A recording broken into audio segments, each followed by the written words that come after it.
Good afternoon, everyone. Magandang hapon po sa inyong lahat.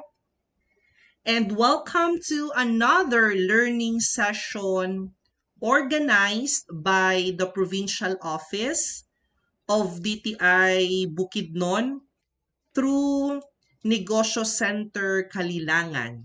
So sa lahat po ng ating mga participants dito po sa ating official Facebook group, pati na rin po sa mga nanonood ng aming live streaming via our YouTube channel, magandang hapon po sa inyong lahat.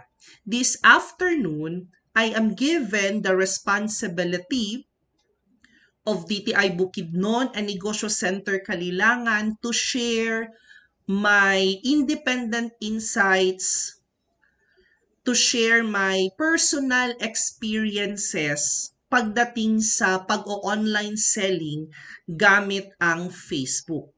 We are going to talk about how to start selling your products using, number 1, the Facebook Marketplace, number 2, Facebook business page, and number 3, yung tinatawag nating mga Facebook groups. So I hope na at the end of this learning activity, you are all going to realize na sa pagbebenta gamit ang Facebook, hindi lang dapat tayo nagfo-focus sa pagpo-post sa ating personal FB lang. Because sa loob pa lang mismo ng Facebook, marami na tayong mga platforms na pwede nating gamitin in order for us to do what we called an e-commerce activity. My name is Ronald Rambuanga, but you can call me Piper instead. I am the founder and owner of Knights of Online Marketers. We are a registered business process outsourcing company and a training service provider for the past 7 years. And for the past 7 years of doing business, eto po yung mga services na ino-offer namin to the public. We are offering outsourcing services. Diyan po talaga kami nagsimula way back 2013. Yun nga lang, when I discovered na I need to train people in order for them to be more competitive in the digital arena, kaya nag-start kaming mag-conduct ng iba't ibang mga training programs para sa mga Filipinos na interested mag-build ng kanilang digital career. And because of our training programs, dito nagsimula ang partnership namin ng DTI Bukidnon way back 2015. Kaya as of now, 6 years na yung pagiging industrial and developmental partner namin ng DTI Bukidnon. Especially pagdating sa digital marketing at saka sa e-commerce. So that's why nagpapasalamat talaga ako sa provincial office for always having me as the resource speaker for topics like this one. I am inviting you to like our official Facebook page if you are interested to learn more about us. Kung gusto nyo maging updated sa mga activities na meron po kami, I am inviting you to like our official Facebook page. Hanapin nyo lang po yung Knights of Online Marketers. Meron din po kaming YouTube channel na kung saan pwede kayong makapanood ng mga educational videos related to digital marketing. Hanapin nyo lang po sa YouTube yung Queen of the Knights at hanapin nyo lang po sa playlist yung nakalagay na digital marketing videos. Sa playlist na yan, dyan nakalagay ang iba't ibang educational videos related to digital marketing na pwede ninyong panoorin in order for you to become more knowledgeable pagdating nga sa pagbibuild ng inyong business in the digital landscape. Siyempre, alam kasi nating lahat na sa panahon ngayon, we need to be competitive enough pagdating sa online na competition. Kasi kung hindi tayo gagawa ng paraan in order for our business to grow digitally, matatalo at matatalo talaga tayo ng ating mga competitors. The trend nowadays is for you to become present online through digital marketing nga. Pero hindi kasi digital marketing ang pag-uusapan natin ngayong hapon, kundi e-commerce gamit ang Facebook or online selling gamit ang Facebook. Always remember this one. Ang digital marketing at saka yung e-commerce, magkaiba po yan sila. They are not the same. Digital marketing is different from e-commerce. Akala kasi ng karamihan, pareho lang sila. They thought that digital marketing, yan na yung e-commerce. Or vice versa. Akala ng iba, yung e-commerce, yan na yung digital marketing. But again, it's totally different. Kapag pinag-usapan kasi natin ang online selling, ang pinaka, ano nito parang, ang pinaka bottom line, we need to create or we need to produce what we called our supply. So kapag sinabing online selling or selling lang, yung salitang selling, we are talking about here the supply, the production. Samantalang pag sinabi naman nating marketing, the bottom line here is yung demand naman. Okay? So selling is the supply, marketing is the demand. If you are just going to sell without doing marketing, so paano ka magkakaroon ng profit? How can you convert people into becoming your customers if you are not going to market your products?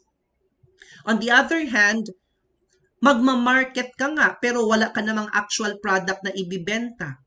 So that's why digital marketing and online selling partners in crime yan sila. They work hand in hand together. So kumbaga. So that's why we need to clear our mindset na ang digital marketing is different from e-commerce. Okay? And as I mentioned this afternoon, we are going to focus on online selling gamit ang Facebook as the most powerful. So far kasi ang Facebook ang pinaka-powerful na social media platform available in the internet nowadays. Ginagamit talaga natin ang Facebook in terms of socializing. Kaya nga tinawag siyang social networking site before. Yan man yung original na tawag kay FB, SNS, or social networking site. Pero habang tumatagal, nag-grow ang Facebook. Tinawag na siyang SM or social media. Ibig sabihin, nagiging platform na siya to disseminate valuable information. Pero nag-grow na naman ang Facebook from just a plain social networking site to a social media to an e-commerce platform na rin. Kasi di ba pwede na tayong magbenta at pwede na rin bumili ng mga products or mag-avail ng mga services na binibenta or pinupost sa Facebook. Kaya ngayon, nagagamit na rin siya in terms of doing business. Online selling is the layman's term for the word e-commerce. Siyempre, mas sanay yung mga tao na naiintindihan kaagad kapag sinabi nating online selling.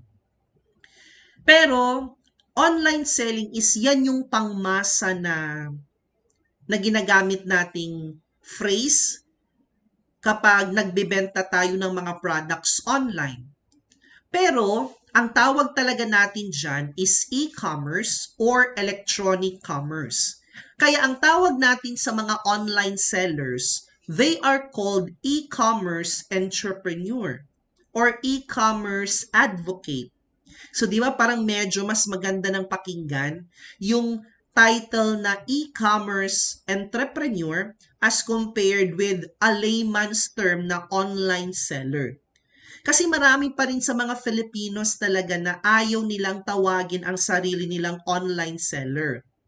Kasi natatakot sila na baka i-bash sila or baka yung tingin ng mga tao sa kanila, they are doing an ordinary type of business.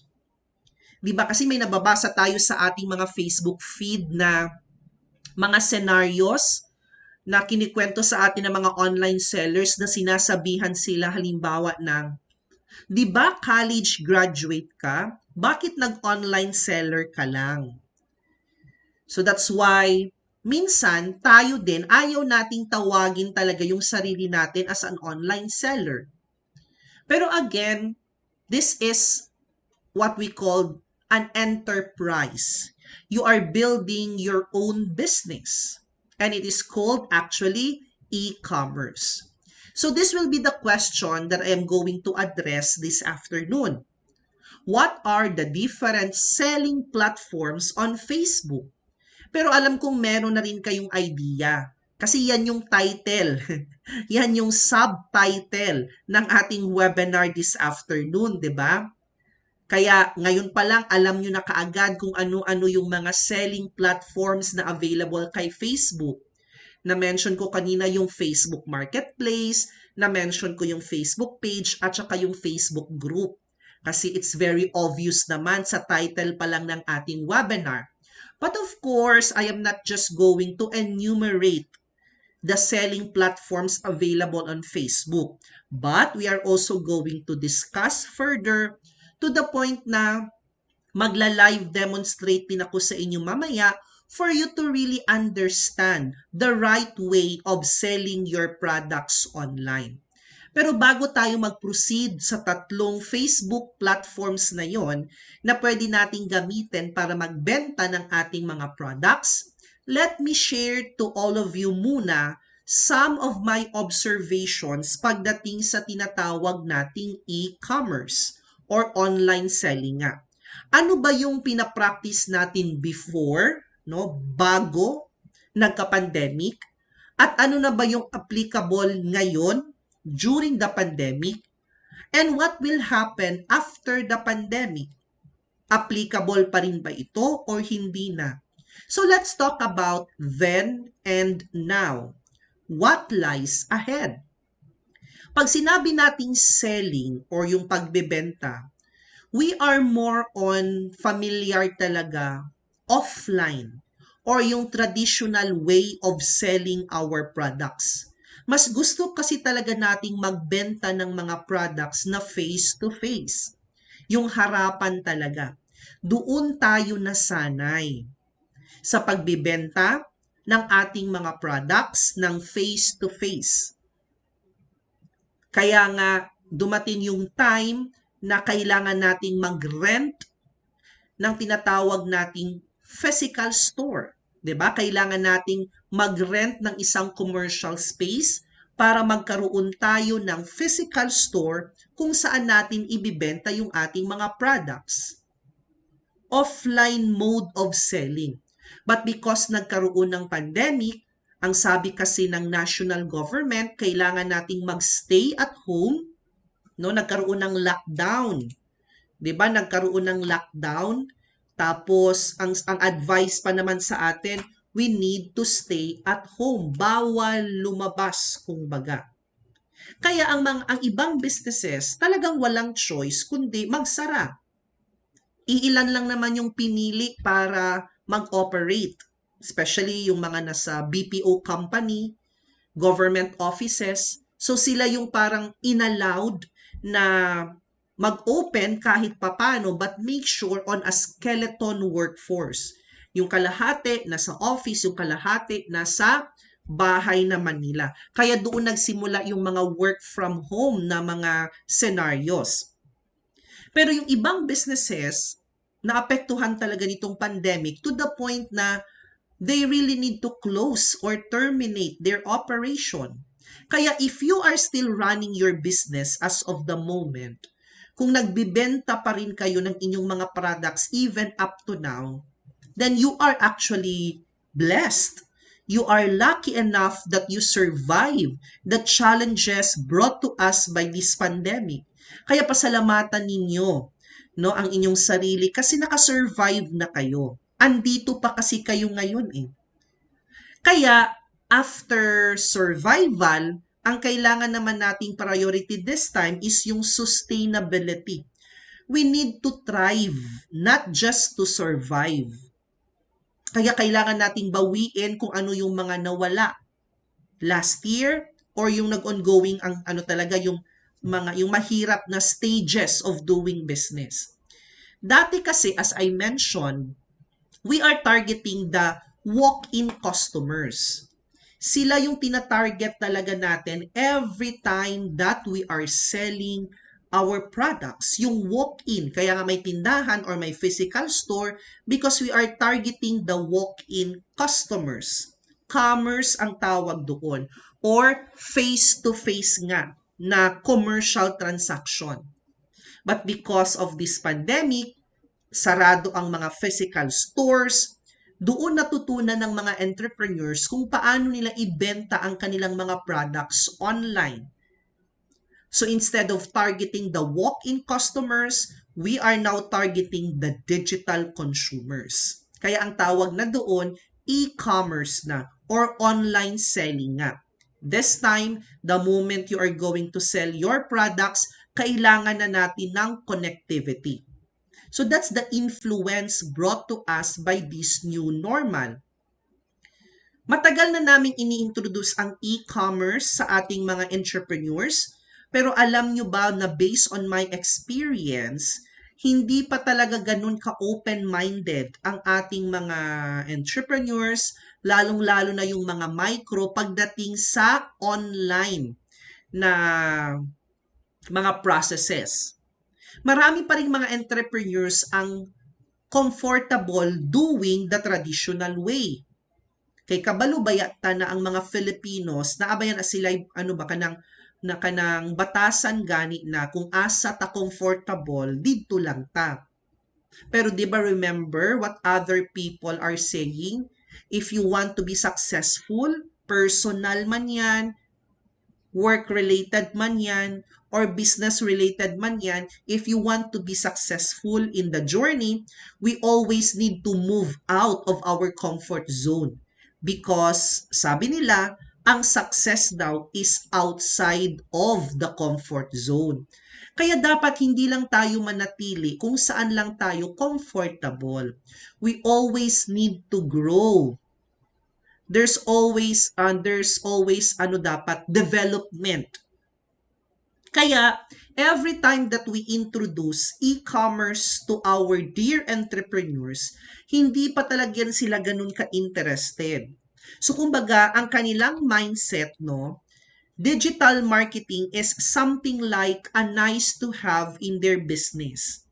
Pag sinabi nating nice to have, ang mindset nila, bongga ang isang business kapag merong tindahan kay Shopee. Kumbaga parang ganun lang yung mindset nila. They are not really showing full interest. Basta para sa kanila, bongga lang ang isang business kapag may digital presence. Nice to have. Hindi nila yan priority. But because of the lockdown, because of the community quarantine, doon na-realize ng ating mga entrepreneurs that e-commerce is actually not anymore a nice to have in your business. Instead, e-commerce is something like a must-have in your business. So kung baga, whether you like it or not, kailangan na kailangan talaga ninyong matutunan ang tinatawag nga nating e-commerce. Parang wala tayong choice ba? Kundi kailangan nating i-embrace ang mga changes na ito. Those who will survive the future are not the brightest.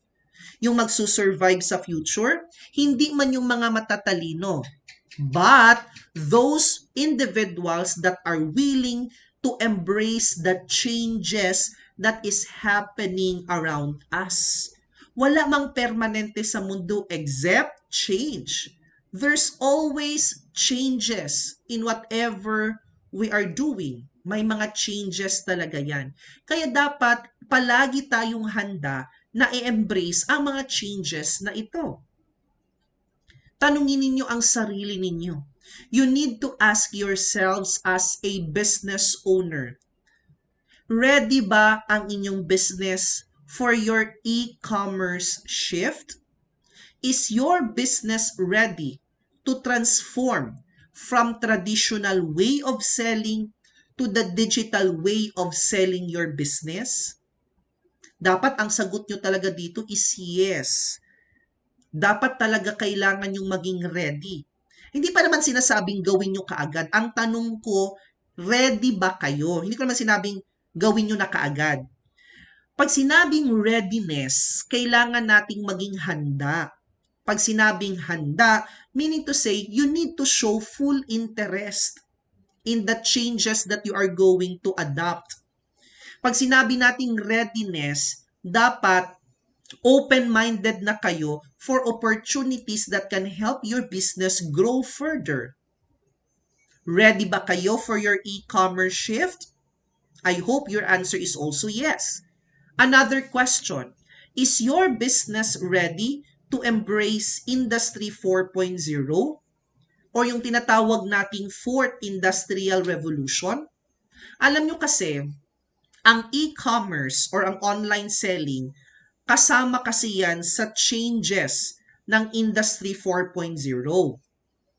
Kaya if you are already doing online selling, then congratulations because you initially started your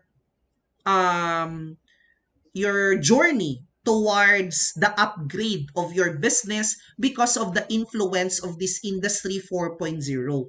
Palagi naman nating nababasa or naririnig yung phrase na yan, Industry 4.0. Pero alam ba talaga natin kung ano ang tawag sa Industry 4.0?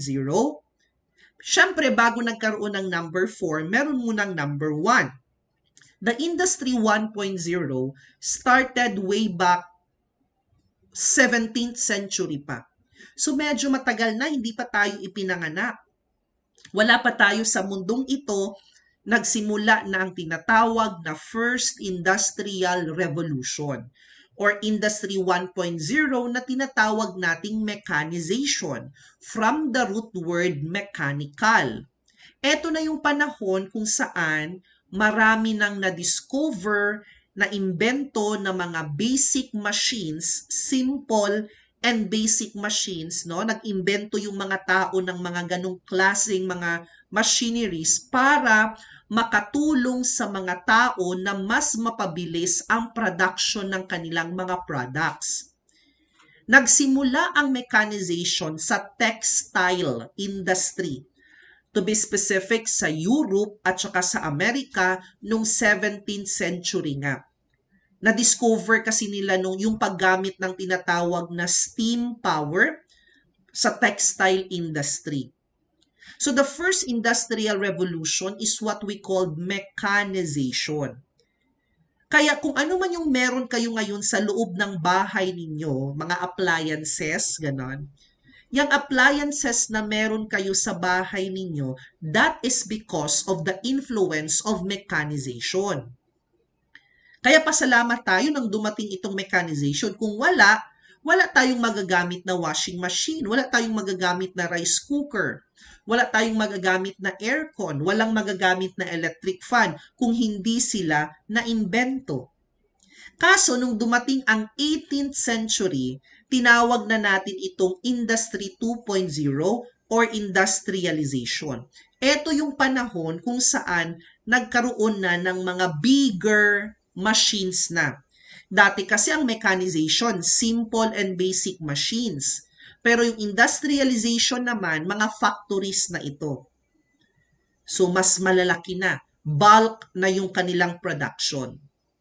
Nang dumating ang 19th century, pumasok si automation at nagkaroon naman ng changes sa tinatawag nating Industrial Revolution.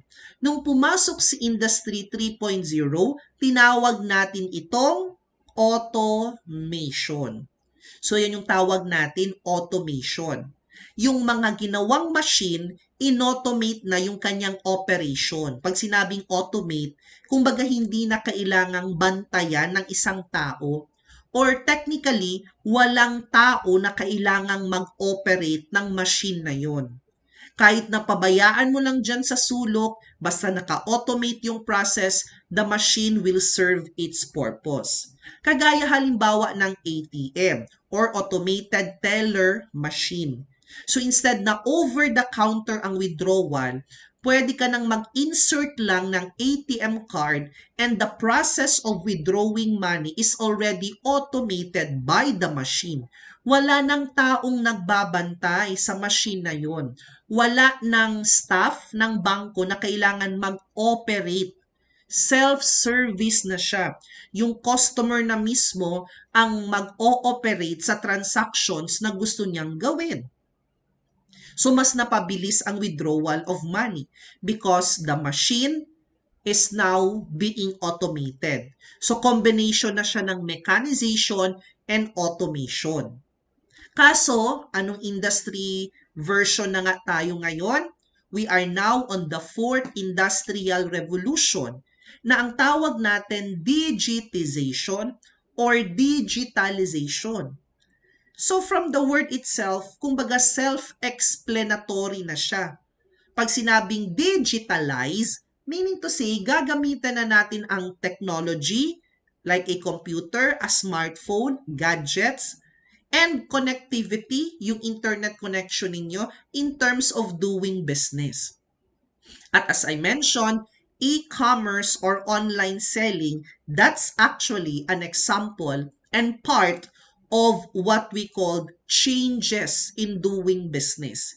And it is part of digitalization, yung tinatawag nating Industry 4.0.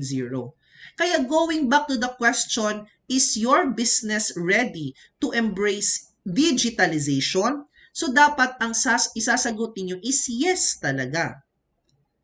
Kailangan nating mag-transform from traditional to digital. Kung hindi pa kasi nagkaroon ng pandemic, hindi pa yan marirealize, no? Hindi pa yan marirealize ng ating mga producers at saka ng ating mga consumers to go digital. The pandemic has made it necessary for both consumers and producers to go digital. Kumbaga, hindi ko naman sinasabing buti na lang dumating ang pandemic. Pero, maliban kasi sa mga negative effects nitong pandemic, meron naman siyang naidulot na positive effects sa atin. 'Di ba? Marami tayong na-realize nung nagkaroon ng pandemic na dapat meron tayong mga savings, na dapat meron tayong backup plan, dapat meron tayong business continuity plan, yung mga ganyang klaseng mga realization. But it's not too late for you to recover nga eh. Kumbaga, sabihin na lang natin, we are down as of the moment, but we are not yet out of doing business. 'Di ba? Sabihin na natin mababa ang sales. Pero congratulations for not giving up. Kasi kahit mababa yung sales ninyo, you still continued your operation. Down, you are down, we are down, but we are not yet out of doing business. Kaya kailangan nating mag-reset. Kumbaga, this is what we call the Great Reset. Kasi marami na tayong na-realize brought to us by this pandemic. And because of this pandemic din, no, dahil sa pandemic na to, mas napabilis ang pag-appreciate natin sa paggamit ng internet at saka ng computer in terms of doing business. Matagal naman naming ini-introduce sa mga entrepreneurs ang e-commerce, pati ang digital marketing, pero hindi sila ganun ka-aggressive kasi hindi sila ganun ka-optimistic pagdating nga sa digitalization. Dinidedma lang nila ito dati. Pero dahil sa pandemic, mas naging interested ngayon sila. They are now showing full interest. Kaya dahil sa pandemic, mas napabilis yung pag-aaral natin kung paano magbenta kay Shopee, paano magbenta kay Lazada. Dati dinededma lang natin yan sila, 'di ba? Matagal na silang nag-e-exist. Pero dahil sa pandemic, mas nakilala sila. Dati ayaw mong gumamit ng GCash as the first digital transformation na nandito sa presentation ko. Ayaw mong gumamit ng GCash, pero ngayon ang dami-dami ng tao ang merong GCash account to receive payments and to send payments as well. So you see, dahil pandemic, mas marami tayong natutunan talaga. Isa sa mga transformation na pwede niyong gawing digitally, na digital no, is yung pagkakaroon ng digital payments as one of the mode of payments na meron kayo sa inyong negosyo. Alam nyo kasi, sa panahon ngayon, it's easier for you to receive payments or to send payments kapag meron kang mga mobile applications kagaya ng GCash, kagaya ng Paymaya, PayPal, and other digital payment platforms available out there. Kailangan kasi nating bigyan ng comfort ang ating mga buyers. So, dapat magkaroon sila ng magandang buying experience sa ating binibenta. Kasi nga, we are talking about online selling. So, technically, dahil nagbibenta ka online, potential talaga na magkaroon kayo ng customers outside of Bukidnon. Kasi online naman yung pagbebenta mo. Pwede kang magkaroon ng customers from Manila. Pwede kang magkaroon ng customers from Cebu.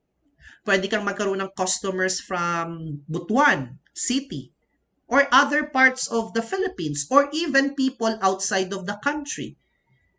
Kaya the moment na nag-online selling ka, ang next mo na kailangang i-priority is yung pagmamanage ng logistical support.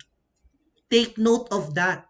If you are doing online selling, dapat meron ka talagang partner na courier services or logistic.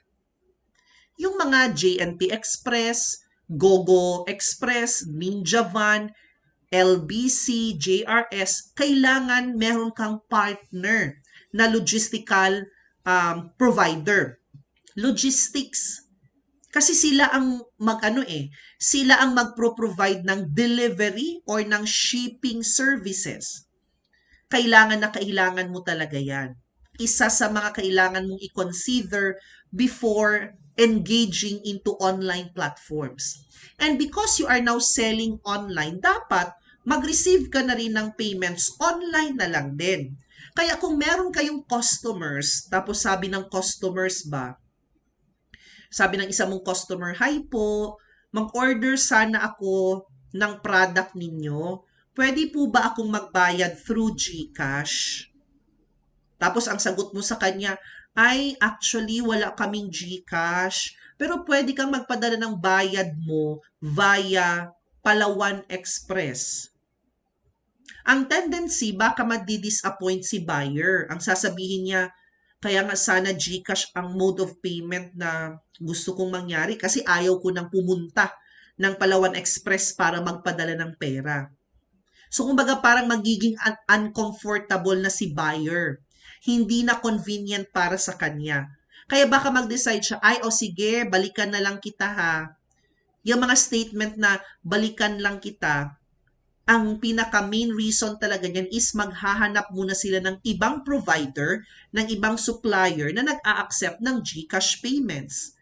Kaya digital payments, no, isa yan sa mga pwede yung i-consider as part of embracing the Industry 4.0. Yung ginagawa natin ngayon, e-learning ang tawag dito. Ibig sabihin, even DTI Bukidnon embrace the changes of this Industry 4.0. E-learning. Tapos marami ng mga virtual na mga conferences ngayon. Actually, on the other computer, no, dito sa kabila kong computer, I am also currently participating an online conference, no? So, kumbaga, that's the advantage of using technology ba? Because you can multitask, kumbaga. So currently, merong ongoing na virtual conference ang DTI National Office. Yung sa kanilang mga KMME na mga graduates. So that's an example of a virtual conference. And of course, yung mga online na mga selling, 'di ba? May nag-viral pa nga na online seller, si Madam Inuts, 'di ba? O di po. Yung nag-viral na si Madam Inuts, online selling yung ginagawa niya. Marami daw viewers pero walang nagmamine. Tambay lang daw sa kanyang live. But that's an example of digital transformation. 'Di ba? So dati doon lang siya sa tindahan niya nagbebenta ng ukay-ukay, but because iilan lang yung pumupunta physically, so ang ginawa niya nagbenta siya virtually. O 'di ba nag-viral pa siya? So that's an example of an electronic trade fair. Ang trade fair kasi pang ano to, pang maramihan, no, or iba't ibang mga products. Kaya pasok talaga dito yung online selling or e-commerce. Mapa-live man yan or hindi live, basta you are doing online selling, you are doing e-commerce, it's part of your digital transformation. And of course, yung digital marketing.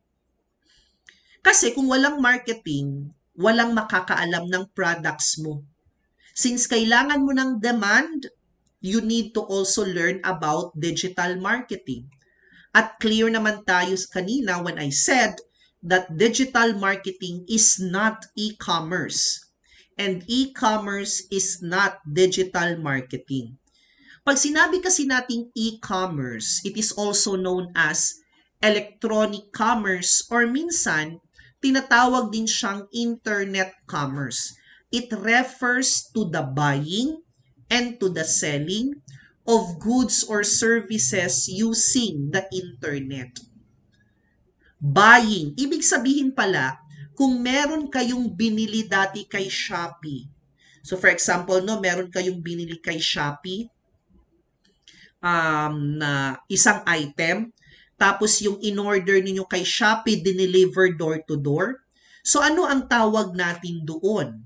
It's also called e-commerce. Hindi lang pala online selling ang ibig sabihin ni e-commerce, kundi pati online buying. Kaya yung mga digital consumers na bumibili ng products online, nag-a-avail ng mga services online, what they are doing is also called e-commerce din. Or para mas madali ninyong matandaan, pag sinabi nating e-commerce, it is any kind of commercial transaction that is facilitated through the internet. Any kind, kahit anong klase ng commercial transaction or kahit anong klase ng business transaction that is facilitated by the internet, basta gumamit ka ng internet, ang tawag natin doon e-commerce. May iba't ibang klase ng e-commerce, no? Meron tayong tinatawag na B2B, business to business. Meron din tayong tinatawag na B2C or business to consumer. At meron tayong tinatawag na C2C or consumer to consumer. B2B, B2C, C2C. At alam nyo ba kung ano yung pinaka-common talaga pagdating sa online selling or sa type of e-commerce? Mas marami yung C2C or consumer to consumer. Alam nyo kasi, no, pag sinabing business, hindi man ibig sabihin niya na porke nagbebenta ka lang, ang tawag mo na kaagad business. 'Di ba? Hindi naman kasi ganun din kadali. Ang pag-claim natin sa ating sarili na we are a business owner or we are a business person. Hindi porket nagbebenta ka, ang tawag na sayo kaagad business, hindi din. Kaya nga merong term na consumer to consumer. Kasi yung isang consumer, nagbenta lang sa isang consumer. Hindi lahat ng online sellers are called business. So like for example, meron akong lumang cellphone. So kunyari, etong cellphone na to luma na. Tapos I am planning na ibenta ko na lang ito sa murang halaga. Kunyari, sabi ko, ay, parang gusto ko nang mag-upgrade ng cellphone kasi parang matagal naman ito sa akin. Sige, ibenta ko na lang ito second hand. na cellphone, ibenta ko ng murang halaga, tapos yung perang kikitain ko, dadagdagan ko na lang para makapag-upgrade ako ng unit. Sige, ibenta ko ito. So ngayon, kung ibibenta ko itong cellphone ko sa Facebook, ang tawag ba sa akin, business owner? Nagbenta man ako ng cellphone. Nagbenta ako ng cellphone. So nagbibenta ako, literally. So ang tawag ba sa akin, negosyo? Hindi rin. I am still a consumer selling a product. Or meron kang mga pre-love, mga lumang damit, lumang sapatos, lumang bag. Gusto mong ibenta kasi kaysa naman itapon o ipamigay, sabi mo, ay parang kumita ako ng pera, ibenta ko na lang itong mga damit na hindi ko na nasusuot, pre-love. Nung nagbenta ka ng mga pre-love na damit, negosyo na bang tawag doon? Hindi din. Selling lang ang tawag, pero it's not totally a business. Kaya pagdating sa tinatawag nating types of e-commerce, yung B2B, business to business, sila talaga yung mga legitimate business. Pag sinabing consumer, individuals that are selling without a business permit. Kaya majority ng nasa Shopee, majority ng nasa Facebook are called C2C or consumer to consumer. Yung isang consumer may binibenta tapos bibilhin ng isang consumer. That's what we call C2C. You got my point? Hindi ibig sabihin na nagbebenta ka, negosyante ka na kaagad. Or you are already considered a business. Because in the first place, kapag sinabi nating business, these are legitimate. Or talagang meron silang tinatawag na business permit. Through e-commerce, dahil sa online selling na ginagawa mo, even people outside of Bukidnon can discover your business. So let the world discover your business through e-commerce or through online selling. Sabi kasi ni Bill Gates, no? At hindi nagbibiro si Bill Gates nung sinabi niya na if your business is not on the internet, then your business will be out of business. Kumbaga parang nagkaroon siya ng vision, o di ba? Kumbaga parang kagaya siya kay Rudy Baldwin. Meron siyang vision years and years ago na kapag ang isang business daw hindi or wala sa internet, then the business will be out of business. Hindi siya nagbibiro nung sinabi niya yon.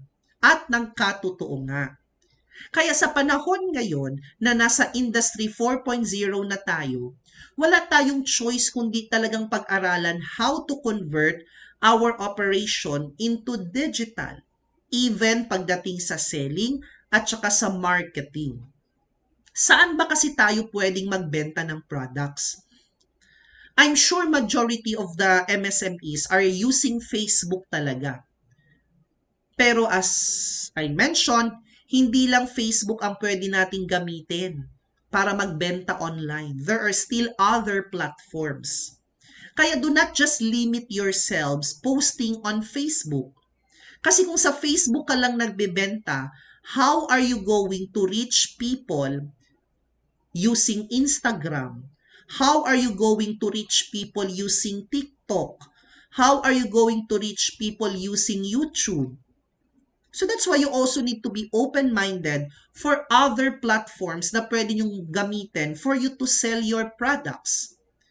Meron kasi tayong dalawang klase ng media. Meron tayong tinatawag na traditional media, kagaya ng TV, ng radyo, pati ng newspaper or ng mga newsprint like magazine.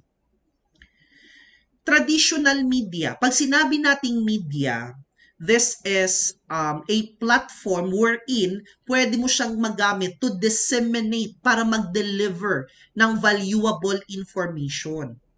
Like for example, di ba pwedeng magpalabas ng balita, pwedeng maglabas ng balita sa TV, balita sa radyo, balita sa newspaper. Pwede ring mag-entertain, may teleserye sa TV. May mga radio programs din tayo na series, no? Pwede ka ring magkwento ng mga stories through magazines. So pag sinabing media, this is not just for news. Kasi akala kasi natin, porke media, ano kaagad siya, balita. No, it's not. Balita is just part of the media. Sa media, pwede natin gamitin yan para magbenta. Pwede ka kaya magbenta ng products using TV, radio, pati ng mga newsprint. Pero alam nyo bang mahal? Mahal at magastos kapag gagamitin natin ang traditional media in terms of selling and marketing. Kasi yung patalastas sa TV, 15 seconds pa lang ng patalastas. 15 seconds lang ng patalastas, you are now going to you are now going to, tawag dyan, spend like 500,000 to 800,000 pesos. Ganun siya kamahal. So imagine that one. Every 15 seconds of a commercial no sa TV, national coverage, will cost you like around 500,000, 500 to 800,000 pesos. O di ba napakamahal? Pero paano kumbaga parang anong magandang alternative option natin in order for us to sell and market ng mas mura? The solution to that is by using digital media as a platform in order for us to sell our products. Digital media, kagaya ng search engine, kagaya ng Google, kagaya ng YouTube, ganon. Video hosting sa YouTube, social media, kagaya halimbawa ng Facebook, kagaya halimbawa ng Instagram. Alam nyo bang mas mura kapag magbibenta tayo gamit ang mga digital platforms? Kaya kailangan nating matutunan kung paano mag-shift. Di ba yung product mo, kung i-display mo sa isang tindahan, kailangan mong rentahan ang tindahan na yon? Like for example, if you want to display your product sa tindahan na to, kailangan meron kayong cross deal or meron kayong agreement. Kung magkano ang mababayaran mo kada buwan, if you want to sell your product sa kanilang tindahan, 'di ba? Unless it's free. Hindi ko lang alam kung ano yung arrangement ng mga negosyo centers pati ng pasalubong center, kung sino yung pwedeng mag-display ng products doon, pero I know it's free. Lalo na pag negosyo center, no? Pag MSME assisted nila, yung products ng mga MSMEs na yun, dinidisplay sa negosyo center for free. Or baka may cross deal. It depends on the agreement. At medyo mahal yun. At may bayad nga. Pero kung magbebenta ako kay Shopee, if I am going to sell my products kay Shopee, meron ba akong registration muna para makapagbenta kay Shopee? Wala. Kung gusto ko naman magbenta kay Facebook, do I need to pay a subscription para lang magbenta kay Facebook? Wala rin. It's free. Kaya you need to realize, kailangan ninyong mapalitan ang mindset ninyo na hindi porket related sa internet, mahal na. Hindi ibig sabihin, no? Hindi ibig sabihin na porke related sa internet, mahal na. No. It's not true. Because the truth is, mas mura ang digital as compared with traditional. Yan yung palagi ninyong tandaan. Sa traditional kasi, every time that you reproduce, may bayad. 'Di ba? Pero sa digital, every time that you reproduce, every time that you share, walang bayad. May bayad ba kung mag-share ka ng mga contents na nakikita mo? I-charge ka ba ni Facebook? Wala. Kahit 100 times mo pang i-share ang post na yan, you are not going to pay any amount of money.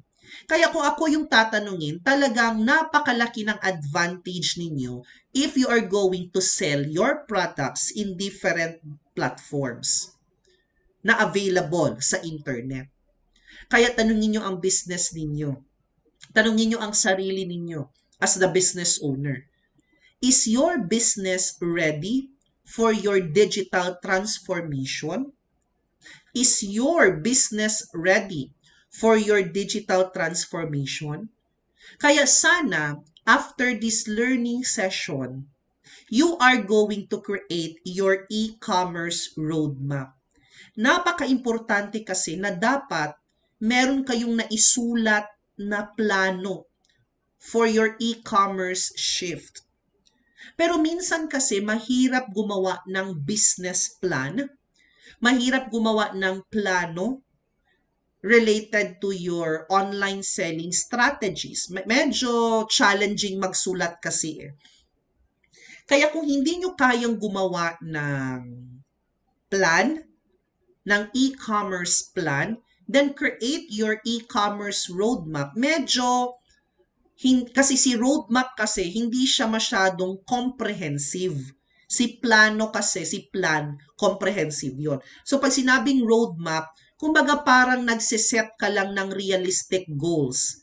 So like for example, in 1 year, di ba may 12 months, January to December. So kung gagawa ka ng roadmap, so kumbaga parang something like, kailan nyo gustong gumawa ng tindahan kay Shopee? So pwede yung ilagay, on the first month of the last quarter of 2021, we are going to create our online store in Shopee. Ano yung goal mo? First month. Parang pinahirapan mo pa yung sarili mo, no? Pwede mo na lang sabihin October. Kasi October is the first month in the last quarter every year. Kasi 'di ba, January, February, March, that's the first quarter. April, May, June, the second. July, August, September, that's the third quarter. October, November, December, that's the fourth quarter. So pwede ka mag-create ng roadmap na on the last quarter of 2021, we are going to create our store in Shopee. So ibig sabihin, meron kang 3 months, October, November, December, para pag-aralan si Shopee. Para bago matapos ang last quarter, meron na kayong tindahan kay Shopee. Parang medyo mas madali atang gumawa ng roadmap as compared with a plan.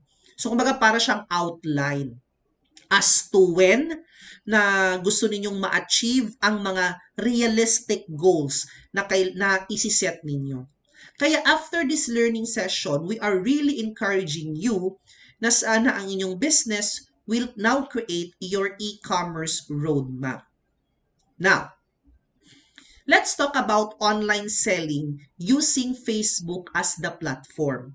Kasi ito naman talaga yung pinaka-highlight ng ating webinar this afternoon. The power of selling gamit ang Facebook.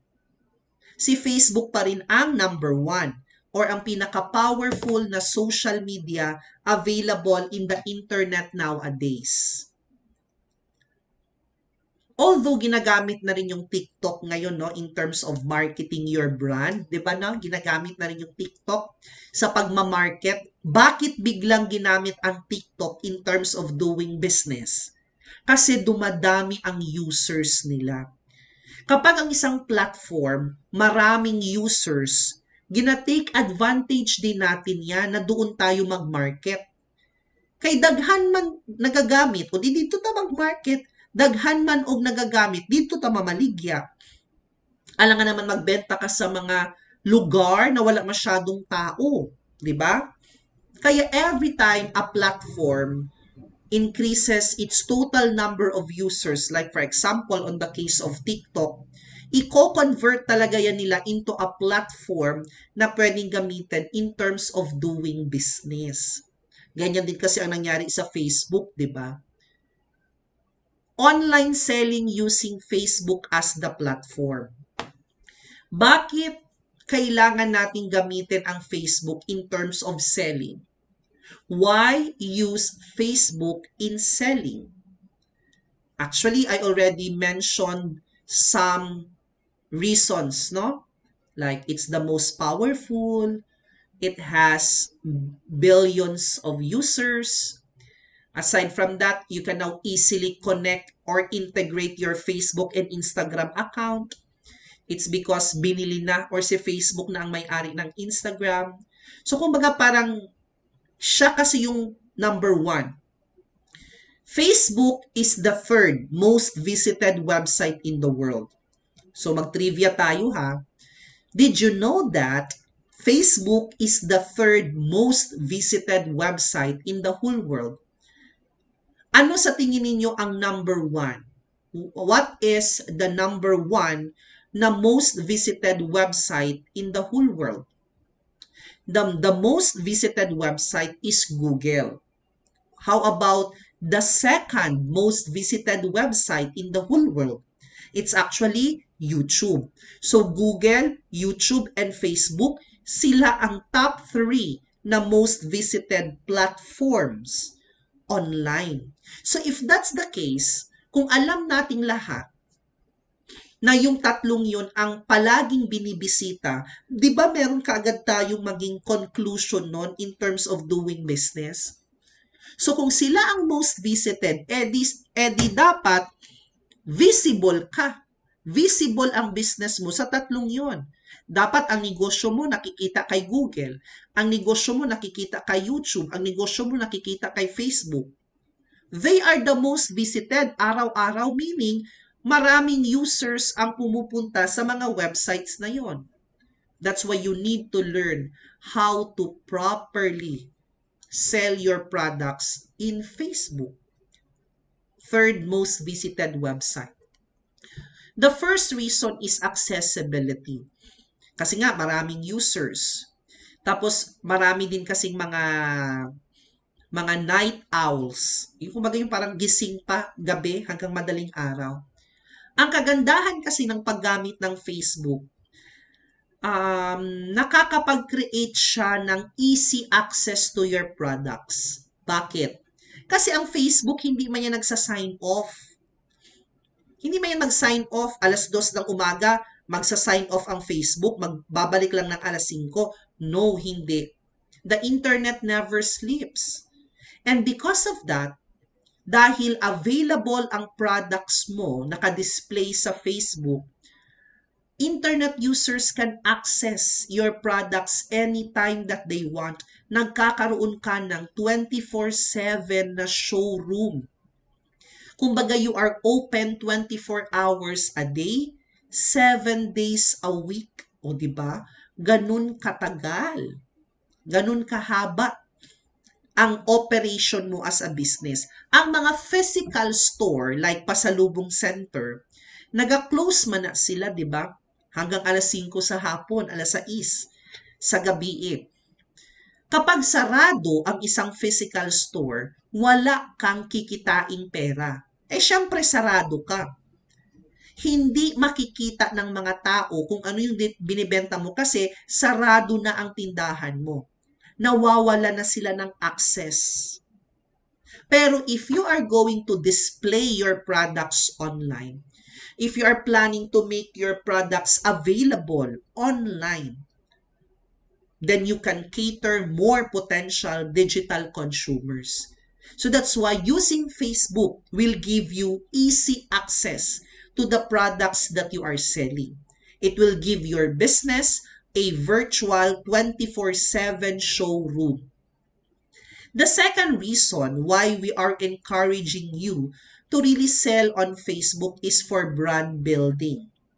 Pag sinabi nating brand building, you are actually building a potential customer's trust. Kasi syempre, online na this time at merong mga tinatawag na scammers. Maraming mga manluloko online. Kaya how are you going to build your business to the internet users na pagkatiwalaan ka kaagad? Facebook can contribute to that. Kasi sa Facebook page, pwedeng magbigay ng testimonials, ng recommendations. Sa Facebook Marketplace, pwede ding maglagay ng ratings. So it will help you build your brand. Let the world discover your business. Marami kasing Facebook users. Siya ang third most visited website in the whole world. So it's an opportunity for you to capture greater audience. Mas malawak na this time. Dati, nagbibenta ka lang within Kalilangan. Nagbibenta ka lang within Bukidnon. But this time, even people outside of the country can discover your products and can buy what you are selling. And as I mentioned earlier, related to brand building, the fourth reason is reviews. Kasi meron tayong mga testimonials, recommendations, meron tayong mga ratings na pwedeng magbigay ng 5-star rating, 4-star, 3-star, 2-star, or 1-star rating. 'Di ba? Nakakatulong 'yan for you to build your brand. Nakakatulong 'yan para pagkatiwalaan ka. And of course, the last one is marketing. Partners in crime man lagi yan si selling tsaka si marketing, 'di ba? Partners in crime or they work hand in hand together. Si e-commerce will work hand in hand with digital marketing. And I already explained to all of you na if you are going to use digital platforms, you can actually tawag dyan, save more as compared with traditional. Marketing your business online is more far-reaching as the electronic format allows for a wider, more cost-effective na distribution. So these are just some of the reasons why we are encouraging you to really sell on Facebook. Accessibility of your products, building your brand, capturing greater audience, collecting reviews, and of course, doing marketing. 5 lang ito sa napakaraming dahilan why use Facebook in selling. Kapag nag-decide na kayo na magbenta or mag-online selling gamit ang Facebook, dapat hindi lang tayo mag-focus sa ating personal na profile. Na alam ko, no, based on my experience, marami pa rin talagang mga online sellers na nagbebenta sa kanilang personal profile, sa kanilang Facebook personal profile. Baka ngayong iba sa inyo dito guilty of doing that one. Na you are still comfortable talaga or you really preferred. Kahit naturuan namin kayo kung paano gumawa ng Facebook page, pero yung iba, hindi pa rin talaga interested, hindi ganun ka-optimistic sa paggamit ng Facebook page eh. Kasi para sa kanila, mas nakakabenta sila sa personal FB nila. 'Di ba? Ganun lagi yung mindset ng iba eh. Ay, wag lang tayo mag-Facebook page. Dito lang tayo sa personal FB natin kasi dito man tayo may Facebook friends. Pero alam nyo ba na selling your products using your personal profile is not as effective as what you are thinking? Kasi akala natin ganun siya ka-effective, no? Pero actually, it's not. Every time that you sell in your personal profile, you are only targeting below 35% of your total Facebook friends. So, kumbaga, if this is your total Facebook friends, kunyari, meron kang 5,000 as the maximum limit na pwedeng Facebook friends, no?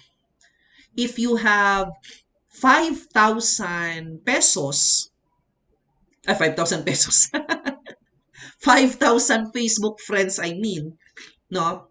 You are only targeting below 35% of it. Siyempre, hindi naman lahat interested sa iyo eh. Saan nang galing ang analysis ko na 35% below? Meron kasi akong personal analysis eh. Based na rin sa characteristics ng isang Filipino. Sa Pilipinas kasi na-experience ko rin yan because I am also an entrepreneur myself, di ba? Sa Philippine settings kasi, kung sino pa yung kaibigan natin, kamag-anak natin, or family members natin, sila pa yung hindi talaga in full support of what you are doing. No? Kumbaga parang it's a crazy business idea for them. Your family members will not support you. Buti pa magtrabaho ka na lang kaysa magnegosyo ka ng ganyan. 'Di ba? The moment meron kang na-generate na business idea, minsan, mabibilang lang talaga natin ang family members na kaya tayong suportahan or tulungan para i-implement ang business idea na yon.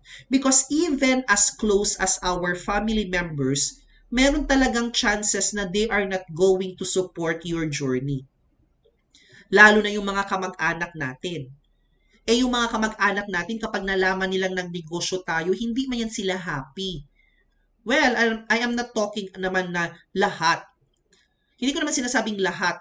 Ganun ang nararamdaman. Pero majority talaga. Na meron talagang maiinggit sa kung ano man ang ginagawa mo. Lalo na sa pagnenegosyo.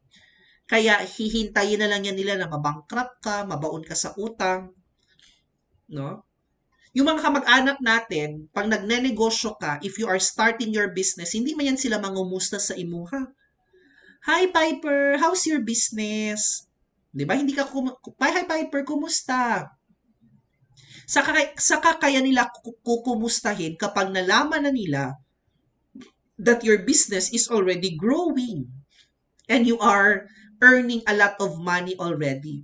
Saka kanila kukumustahin. Hi Pipes, kumusta? Uy, marami ka ng customers, libre naman dyan. O, diba? Hindi na nga sila nag-support. Nagpalibre pa talaga. Alam nyo kasi, in doing business, our real customers are actually strangers. In doing business, our real customers, yung totoo nating customers, are actually strangers. Yung mga taong hindi talaga natin kilala, sila pa ang pwede nating ma-convert into a buying person. So going back muna kung saan ko nakuha si 35%. Ganito kasi yan. Yung total Facebook friends and followers mo, kailangan mo siyang i-divide into 2. Meron tayong 70% at saka yung 30%. 70-30. Lahat ng family members mo, pasok yan doon sa 30%. Facebook friend kayo ng mama mo, Facebook friend kayo ng kapatid mo, pamangkin mo. Pasok din sa 30% ang relatives, auntie mo, uncle, or kung may Facebook si lola, ganoon si lolo, or pinsan, second cousin, mga distant relatives, ganoon. Pasok yan sila sa 30% din. Mga barkada mo, kaibigan mo, best friend mo, close friend mo, pasok yan sila doon sa 30%. Pati yung mga matagal mo ng kapitbahay mo na for how many years? Maliban na kung bagong lipat ka sa subdivision. Kung bagong lipat ka sa isang area, tapos naging Facebook friends mo yung kapitbahay mo, hindi pa yan sila pasok sa 30%. Kasi technically, stranger man yan sila dati. Pag sinabi kong kapitbahay, yung kung matagal ka na sa lugar na yan, pasok din yan sila doon sa 30%.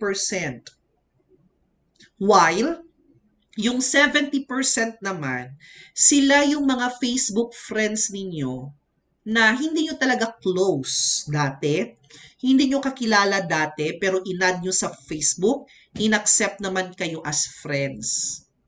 Like for example, ako, si Piper Rambuanga, you are going to add me on Facebook. The moment you are going to add me on Facebook, tapos inaccept ko yung friend request ninyo, pag-accept ko ng friend request ninyo, pasok ako sa 70% ninyo kaya hindi man tayo magkakilala, hindi man tayo ganun ka-close. So the moment I will accept your Facebook friend request, kasama na ako doon sa 70%. And vice versa. Since inaccept ko kayo, tapos Facebook friends na tayo, pasok din ako doon. Pasok din kayo sa 70% ko. Kaya kung meron akong ipro-promote na product, meron akong ibebentang service, isa kayo sa pwedeng magkaroon ng interest na pwede kong ma-convert into a buying customer. So you got the 30% and the 70%. Kung paano natin siya divide. So doon ka na ngayon mag-focus sa 70. Pero ang tanong, hindi din naman lahat, 'di ba, interested. Hindi lahat ng 70% mo talagang interested with the products that you are selling. Kaya, you need to divide into 2 your 70%. And that will give us 35 na lang. Kaya every time that you sell, using your personal profile, you are only targeting below 35%. Di ba meron kang 5,000 friends? Nung nagbenta ka ng banana chips, bakit 5 lang ang nag-order? Bakit 5 lang? Eh di ba may 5,000 friends ka? You have 5,000 friends, tapos 5 lang yung nag-inquire? 5 lang yung nag-like? 5 lang yung nag-order? So what happened to the 4,995? What happened to them? Nasaan sila? That's my point. Yan yung sinasabi ko na you are only targeting below 35%. Swerte ka kung 10% of your Facebook friends na convert mo into customers. Because again, in doing business, our real customers are actually strangers. Kaya eto ang recommendation ko sa inyo. If you are comfortable pa rin using your personal profile the moment you are going to sell your products or services, I recommend for you to activate your commerce manager. I am encouraging you to activate your commerce profile. I mean, hindi commerce manager. Commerce profile. Ma'am, meron ba kami niyan? Meron. Every Facebook account, meron talaga yan siyang equivalent na commerce profile. So the moment you created your Facebook, your commerce profile is also created.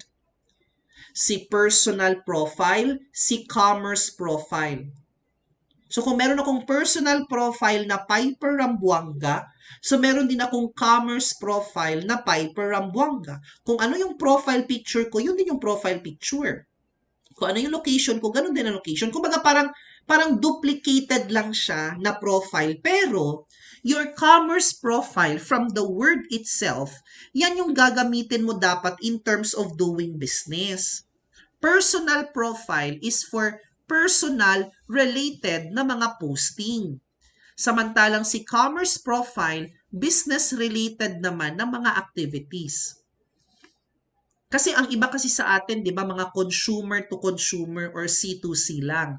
Kumbaga walang business name, walang business permit. Kaya mas magandang magbenta gamit si commerce profile as compared with your personal profile. Alam niyo kung bakit? Kasi sa commerce profile, pwede kayong bigyan ng ratings. Pwede kayong bigyan ng 5-star kung satisfied talaga si customer. Pwede pa kayong bigyan ng narrative or testimonial na makakatulong yon sa mga future ninyong customers. Kasi nga, ang isang tao bago bumibili online, they are always checking the reviews or what other people are saying about them. Sa commerce profile kayo dapat magbebenta. So, ibig sabihin, ma'am, hindi na kami dapat mag-post sa personal profile. You can still do it. Wala naman akong sinabing wag nyo nang gawin ang pagbibenta gamit ang personal profile. Ang sinasabi ko lang, medyo mababa nga lang yung possibility na makakonvert kayo ng Facebook friends nyo into a buying person.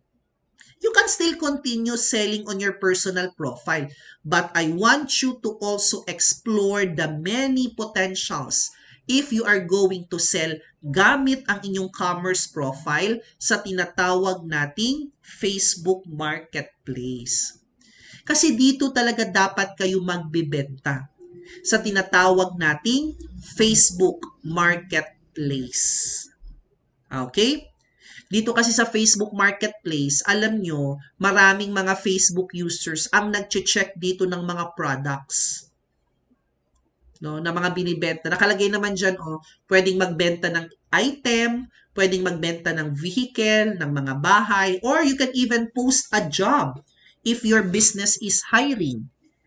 Facebook Marketplace, yan talaga yung best platform in order for you to sell your products if you are still comfortable using your name as the seller instead of using your business name. Facebook Marketplace. So let me show you some very short, tawag dyan, demonstration pagdating sa tinatawag nating commerce profile. Okay, now let me swap my screen. Kaso nga lang medyo naglo-loading itong kabilang computer ko eh. So dito ako de-demonstrate. I'm using my other computer kaya medyo doon ako nakatingin sa gilid.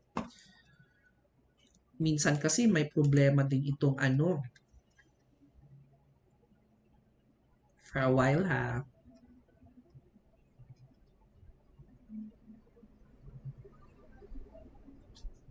Saan yung Facebook? Okay. Yan. Let me share first my screen para makita nyo yung kabilang screen for a very short live demonstration pagdating sa paggamit nga ng Facebook Marketplace. Chrome tab, window, Facebook, share. Let me check my screen. Ayan. Ay. Oh, as you noticed, medyo matagal yung loading niya, no? Mahina yung loading. Yan. So this is now my Facebook, my personal FB. As you can see dito sa screen, yan, I am now logged into my personal FB. So this is my personal Facebook. Ang sabi ko kanina, sanay tayong magbenta ng products gamit ang ating personal profile. Usually, dito na tayo mag-a-upload ng picture, no? We are now going to upload a picture here, tapos lalagyan na natin ng caption saying for sale. Mga ganon, di ba? Mas sanay kasi tayo, kasi dyan man tayo comfortable. Kasi nga, we are targeting our Facebook friends. Pero we already shared to you some analysis kung bakit below 35% yung pwede nyong ma-reach.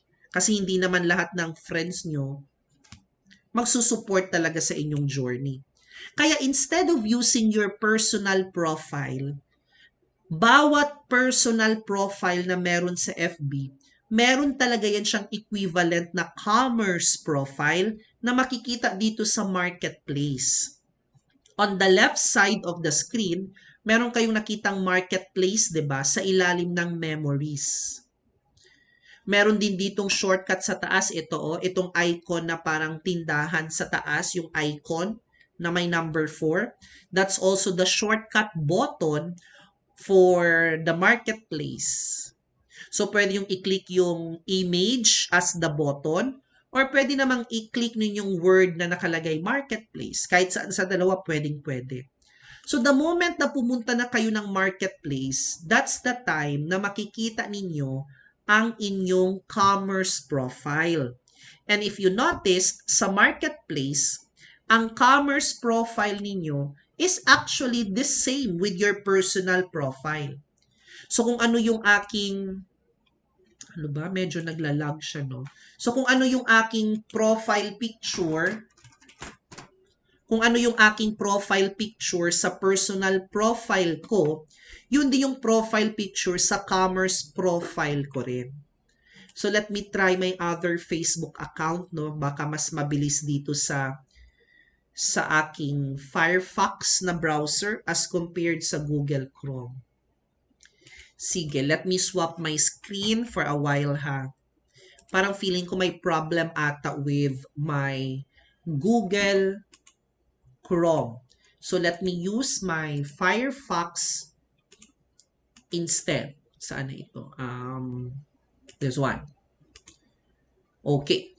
So, eto yung loob ng Facebook Marketplace using my other Facebook account. Usually, dito nga ako nag-check ng mga products. Again, kung naghahanap ka ng mga products na gusto mong makuha kaagad ngayon, sa marketplace ka magsi-search. Kasi, usually, marketplace are within your locality. Ibig sabihin, kung nasa Davao ako, mga binibenta dito, mga Davao lang din. Okay? Mga Davao ang location ba? Siyempre, ma-detect yan ng Facebook because of my current location. So, eto yung loob ng marketplace. Tapos dito sa left side, may nakalagay na your account. No? Kikita nyo yan? Eto. Yan. Your account. So, the moment I will click that, yan, dito natin makikita ang ating commerce profile. O, nakalagay. Your commerce profile. Piper Rivera Rambuanga. So, meron daw akong 20 plus na post before ba na nag-online sell ako. I don't know bakit ito hindi nakapasa. But anyway, see profile. Yan. So this is now my commerce profile. So di ba the cover photo is the same, the profile photo is the same. Pero ang pinagkaiba kasi nito sa personal, pwede kang lagyan ng ratings. Pwede kang bigyan ng 1 hanggang 5 stars. Tapos pwede kang lagyan pa talaga ng narrative format ng review. Okay? So this is my commerce profile wherein, again, you can ask your buyers to leave you ratings. Yan. The moment na activated na, nagamit mo na check mo na yung commerce profile mo, that's the time that you can now add new products that you are planning to sell. May nakalagay pa manage listings para i-review mo yung mga previous mo na mga na-post. Kagandahan din kasi dito sa commerce profile, pwede mo siyang lagyan ng mark as sold or pwede mo siyang lagyan minsan ng out of stock. So, pwede mo siyang i-edit, tapos pwede mong palitan na out of stock. As of the moment, wala kang available na ganyan. Lalo na kapag marami ka pang supply. Pero pag isang item lang yung binibenta mo, pag nabenta na, you can always click the button mark as sold. Did you sell this item? Yes, sold on Facebook. Kunyari, next. So, hindi na siya available, kumbaga. The listing or the product is still there, pero nakalagay na not available. Sa personal profile, walang ganitong klaseng option eh. Kaya the moment you are planning to add products, just click the button create new listing. Tapos dito ka na ngayon mapupunta. Papipiliin ka, ano ba yung ibibenta mo? Item for sale? Create a single listing for one or more items to sell. Second one, vehicle for sale. Sell a car, truck, or other type of vehicle. Home for sale or rent. List a house or apartment for sale or rent. And the last one is job opening. So, syempre dito tayo sa item for sale. Tapos, i-fill in mo na lang yung mga information dyan na kailangan mo para makapagsimula ka ng magbenta ng iyong mga products. Like for example, adding the photos, putting the title, the price, the category, the description, and so on. Madali lang naman i-fill in yung mga information na yan. Tapos yung nandito sa right side, yung magiging kanyang kumbaga parang preview niya. Okay? And then you sell. As simple as that. Just fill in the right information needed. Okay? Again, the best way for you to sell your products if you are still comfortable using your personal profile, mas maganda pa rin i-activate ninyo si commerce profile ninyo and start selling your products dito nga sa Facebook Marketplace. That's the first selling platform na pwede nyong gamitin in terms of selling your products using Facebook. Pwede naman kayong magbenta dito, tapos pwede rin kayong mag-post sa personal profile ninyo. At least ngayon, dalawa na. You are selling on your personal profile because you are targeting your Facebook friends, and at the same time, sell sa Facebook Marketplace because you are now targeting the strangers. Kaya ang mga strangers gani, no, kay mag-search lang man na sila diri. 'Di ba? Pagpunta nila halimbawa sa marketplace, tapos mag-search lang yan sila ng products here. No? Tapos pag-search nila, then may mag-appear na ng mga results. Kunyari ha, mag-search ako dito sa marketplace ng maghahanap ako ng garden na net. Yung net ba? Or ano na lang siguro, mga tea cups and saucers. Ganun na lang. Kunyari, pang tea. So, pwede ako mag-search sa marketplace ng tea cups. Search. So, yung mag-appear na mga result, hindi ko man yan sila kilala kung sino yan sila. O, may nag-appear na mga results na available. 12 pieces cups and saucers. O, di ba? Kilala ko ba yung mga sellers na to? Kunyari, nagkaroon ako ng interest dito, 300 pesos. Kilala ko ba ang seller na to? No? Yan, si Honey S. Oblianda. Hindi ko yan siya kilala. Pero ang ratings na binigay sa kanya, may 6 na nagbigay ng ratings, oh. And usually nasa 4 star ang binigay sa kanya. So meaning to say, somehow, this seller is okay. Walang, kumbaga, wala siya masyadong nare-receive na negative feedbacks.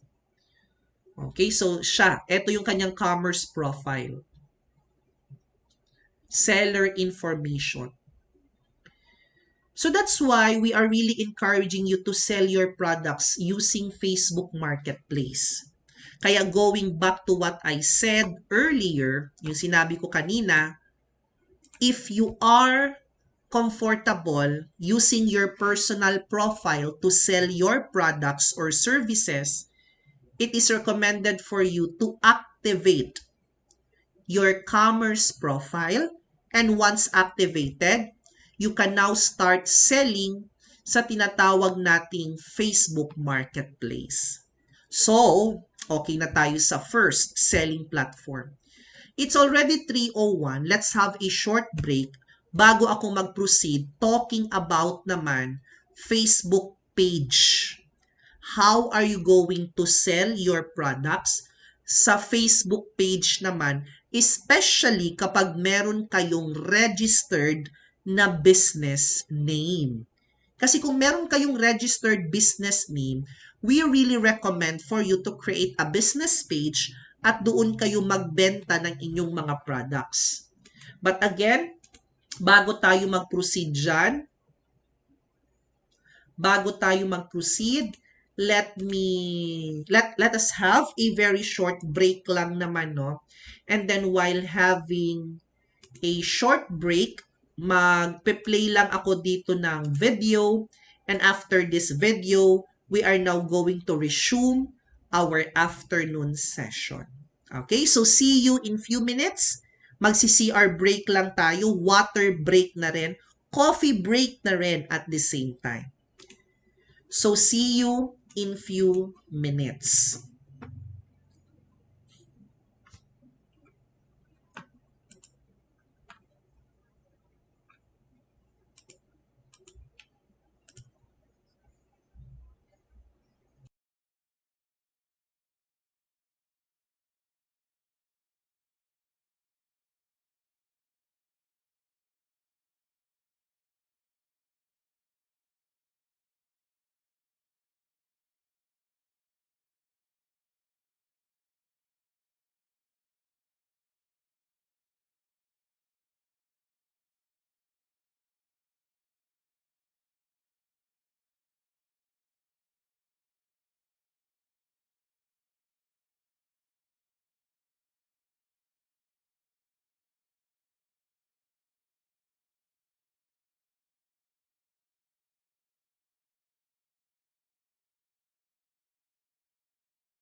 Okay. So we are now back to resume our afternoon session. And for now, mag-proceed na tayo sa second selling platform na available kay Facebook. And that is by using a Facebook business page. Kanina kasi doon tayo nag-focus sa personal profile and I give you inputs. I gave you inputs na mas magandang gamitin ang commerce profile as compared with a personal profile. So this will be the next question, talking about Facebook page, especially sa mga registered business. How to utilize Facebook into its full advantage. I will give you 5 steps kung paano talaga natin mapakinabangan ang Facebook, especially in terms of doing business. Step number 1 is for you to build a Facebook page. So, yan yung pinakauna. Kung baga, building a Facebook page, parang ito yung equivalent sa building a physical store. Kunyari, magpapatayo ka ng sari-sari store. Kung magpapatayo ka ng sari-sari store, ano ba ang uunahin mo? Mag-grocery ka? Mag-grocery ka ng mga items na ibibenta mo or magpapatayo ka muna ng tindahan? So, di ba ang una mong gagawin is magpapatayo ka muna ng tindahan? Kasi kung wala kang tindahan, paano malalaman ng kapitbahay ninyo na isa kang sari-sari store? So, ang Facebook page, it's also the same with, gaya yan siya sa, kumbaga, if the sari-sari store is the physical, si Facebook page naman ang online store na tinatawag. Kaya bago kayo magbenta kay Facebook, before you sell your products kay Facebook, make sure for you to have a Facebook page. Dito na papasok sa step number 2 yung e-commerce or selling on Facebook. And that is by setting up your Facebook Commerce Manager. Kung sa personal profile, ang inactivate natin is commerce profile, sa Facebook page naman, ang i-activate natin is the Commerce Manager. Okay? So, dito na papasok sa step number 2 ang e-commerce. Kasi may tindahan ka na, may Facebook page ka na, so you need to create a Facebook shop and sell your products there. Step number 3, dapat meron kang nakaset up ka na rin ng Facebook page messenger ninyo. Kung baga, pwede ka nang mag-set up ng mga automated responses. You can set up like mga greetings, you can set up mga frequently asked questions, or ang higher case niyan is mag-subscribe kayo sa tinatawag nating mga chat bots or chat robots kung baga. So, set up your Facebook. Sabi ko sa inyo kanina, you need to post on a regular basis. The more you post, the more you become visible. So, step number 4 is for you to do some Facebook page content planning. And step number 5 is for you to understand the analytics or yung insights ba. Makakatulong kasi ang analytics in order for you to advance, in order for you to leverage your marketing strategies. Kumbaga makakatulong ang mga data na ibibigay sa inyo ng insights for you to decide, for you to measure, for you to evaluate kung ano ba yung kailangan ninyong ipagpatuloy, ano ba yung kailangan ninyong i-revise, or kung ano ba yung kailangan nyong tanggalin sa inyong roadmap or sa inyong plano na nagawa. So these are the 5 steps if you really want to utilize Facebook into its full advantage. Step number 1 is for you to build a Facebook page. Step number 2 is for you to set up your Facebook Commerce Manager. Step number 3 is for you to set up your Facebook page Messenger. Step number 4 is for you to do some Facebook page content planning. And step number 5 is for you to understand the analytics. Kaya eto yung magiging consideration natin. Eto yung magiging tip ko para sa inyong lahat. Kung meron naman kayong registered business name, like kagaya sa akin, Knights of Online Marketers, instead of using Piper Rambuanga as the seller, mas maganda kung gagamitin ko ang Knights of Online Marketers as the seller. People will trust more, especially kapag ang Facebook page, marami ng mga likers or followers, marami ng mga nagbigay ng reviews or ng mga recommendations. Kaya if you have a business name, like naamoy DTI business name registration, di gamitin mo yung business name mo to sell. Because in the first place, bakit ka nagpa-reserve ng business name kung hindi mo naman gagamitin yun in terms of marketing and in terms of selling?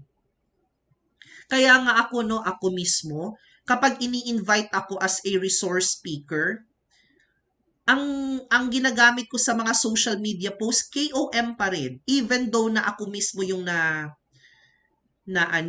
invite. Kunyari, instead of saying, thank you for inviting me as your resource speaker sa mga post ko ha, ang ginagamit ko, thank you for inviting Knights of Online Marketers to be your source speaker, ganon. So instead of using myself to promote our brand, I am using the business name instead. Kasi nga, nagpa-register nga tayo tapos hindi naman natin gagamitin. So that's why if you want to use a Facebook page to sell your products or services, it is recommended for you to activate your commerce manager. Kanina, ang inactivate natin, commerce profile. Sa Facebook page naman, ang kailangan ninyong i-activate yung tinatawag nating commerce manager. Ang bawat Facebook page, meron yan siyang tinatawag na commerce manager talaga. Okay? So I apologize if I am having an intermittent connection kasi nakikita ko dito sa aming connection na yung kanyang strength is medyo may mataas, may mababa. But I hope hindi ako nagcha-choppy on your end. So I hope hindi naman ako talaga napuputol, no? Kasi nga medyo siguro may problem with our internet service provider kasi kaninang umaga parang ganun din. But I guess hindi pa naman ako napuputol at malapit na rin naman tayong matapos. So that's why I am hoping na matatawid natin ito nang hindi tayo talaga nagkakaroon ng major problem pagdating sa connectivity. So if you want to use your Facebook page to sell your products or services, it is recommended for you to activate your commerce manager. So through your commerce manager, you can set up your e-commerce in order for you to let the people, the Facebook users, to discover, to browse, and to buy your products. You can turn interested shoppers into buyers through your commerce manager. Sa loob ng commerce manager, dito natin makikita ang Facebook shop. Di ba yung commerce profile, Facebook Marketplace. Ang commerce manager naman, Facebook shop ang tawag natin. Instead of selling sa Facebook Marketplace, we are going to display the products that we are selling directly to a Facebook shop. And in order for you to do that, dadaan ka muna talaga sa commerce manager. So let me have some live demonstration here. Pero subukan ko munang puntahan ang Facebook page namin. Last year kasi, when the pandemic started, last year, di ba? Nagka-lockdown, community quarantine. Kaya ang KOM, talagang nag-stop din kami sa aming operation. Even until now. Kasi 'di ba we are really a training service provider. Nagkakanda kami ng training programs on a regular basis. Pero ngayon hindi muna kami nag full-time offering training kasi we are more on like this, no, mag-resource speaker lang. We are also doing like consultancy pero not talaga comprehensive training. Parang meron talagang problem with connectivity kasi nga medyo mahina yung loading ng Facebook page ko dito on my end sa kabilang computer. So let me change this one into another browser. So last year, when I started selling products online, nag-e-commerce ako. Naging isang e-commerce entrepreneur ako last year. Starting mga April, no, March, April, mga May, yan, June, July, I focused myself on doing online selling or e-commerce nga. Alam niyo kung bakit? Kasi nga, I need to look for additional sources of income. Kailangan kong magkaroon ng sources of income. Kasi hindi natatapos yung kung baga ang mga expenses walang katapusan yan. Never ending kung baga. So that's why I need to look for additional sources of income. And that's the time that I discovered na mag-online sell ako. At ang binibenta ko noon, I am selling mga anti-COVID products. Doon ako nagsimula. Selling anti-COVID products. Pero, after kung na-identify yung other products na pwede kong ibenta, basta anything na makikita sa loob ng household, binibenta na namin. So that's why I can testify, I can prove to all of you na talagang may pera sa online selling kapag nagawa talaga siya ng maayos. Medyo may problema ulit sa loading here. Ba't hindi nakikita yung screen ko? For a while, ha?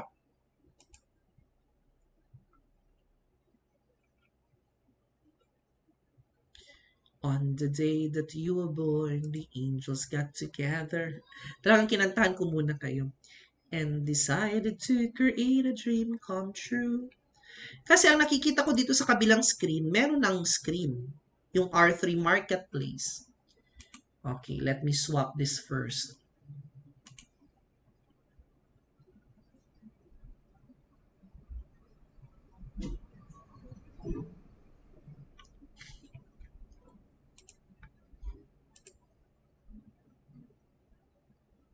Ayan. So nakikita naman pala, pero hindi ko lang nakikita dito sa screen ko. Okay? Okay, so nakikita naman pala yung R3 Marketplace, pero dito sa computer ko na isa, hindi nakikita. So, that's because again of the problems in connectivity. So guys, etong nakikita ninyo, this is the Facebook page, no medyo malabo lang nga siya. No malabo yung resolution, no. Pero this is our official Facebook page para sa aming online selling or e-commerce na journey last year. So tinawag ko siyang R3 Marketplace, that's the name of the business. I also registered the business name. Ni-register ko naman.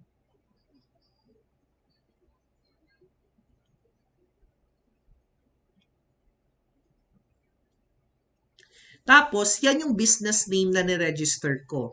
R3 Marketplace. R3 actually stands for Ronald Rivera Rambuanga. So that's my initial.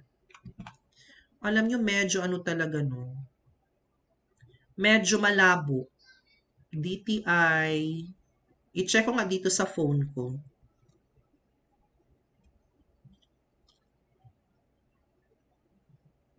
Check ko muna sa phone, ha? So, eto yung mga pros and cons. Ayan, clear naman. Pero bakit dito sa screen ko hindi? So, it's clear naman here based on my mobile phone. No, nakikita ko dito. Clear naman yung screen. Okay, so I will proceed ha. So, this is now the Facebook page na ginamit ko when I started online selling last year. So, again, kaya siya tinawag na R3 Marketplace. It's because that's my initial.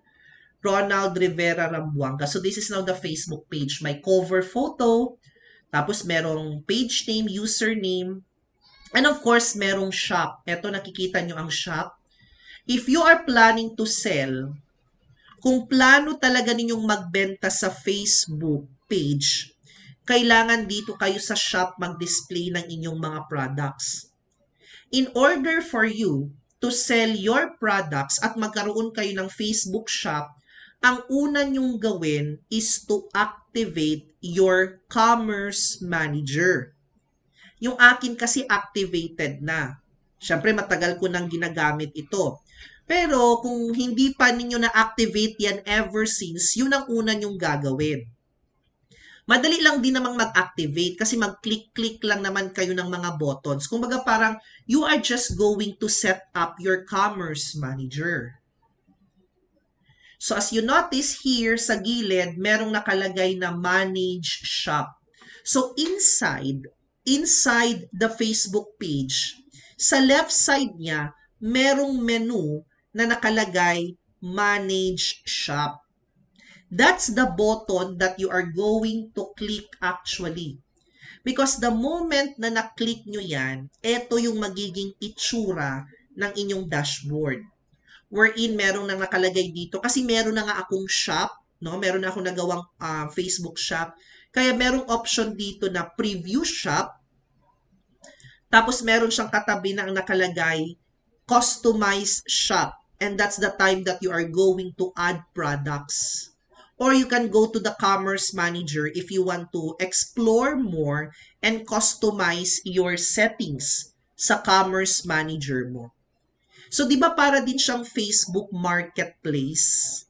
Di ba it's also the same with a Facebook Marketplace kanina na merong nakalagay na add products din. So, hindi lang dapat kayo magpo-post on the timeline, no? Hindi lang dapat kayo magpo-post on the timeline of your Facebook page at doon magbenta. We really encourage you, no? Ini-encourage talaga namin kayong lahat na kailangan yung gumawa ng Facebook shop at doon kayo magbebenta ng inyong mga products para whoever will visit your Facebook page, pwede silang mag-window shopping with the products available in your Facebook page. So let's try to click this, add products. Pag na-click mo na yan, mapupunta ka naman sa panibagong dashboard at sa dashboard na ito, dito ka na mag-a-add, magdadagdag ng mga products na gusto mong ibenta. And then just follow the fields required na kailangan yung i-fill up para yung products ninyo ma-display na nga sa Facebook shop. So this is the right way of selling your products using a Facebook page. And that is by activating your Commerce Manager and creating your Facebook shop. Okay? So medyo may problema nga lang sa ating internet connection, pero at least naipakita ko kanina kung saan makikita yung Commerce Manager. Sa loob ng Facebook page, sa left side, may nakalagay doon na Manage Shop. And then from there, masusundan nyo na yan kung paano mag-add ng iba't ibang products na binibenta ninyo. So let's go back to my presentation. Okay? Kasi medyo naglo-loading nga even up to now. So para hindi masayang ang oras, let's proceed on the third. Sa pangatlong selling platform na available kay Facebook kasi napag-usapan na natin si Facebook Marketplace at napag-usapan na natin si Facebook Shop. Ang pangatlo is pwede kayong magbenta naman sa iba't ibang mga Facebook group. Okay. At alam kong ginagawa nyo na talaga ito. You are already doing this one.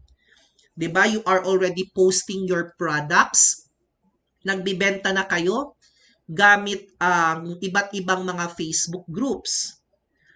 I am going to give you 5 tips para naman at least ang ginagawa ninyong online selling sa iba't ibang Facebook groups, kung baga, the right way or the ethical way of doing it. Tip number 1. As much as possible, you can use a monitoring sheet. Okay? Mas maganda kasi na lahat ng mga activities na ginagawa ninyo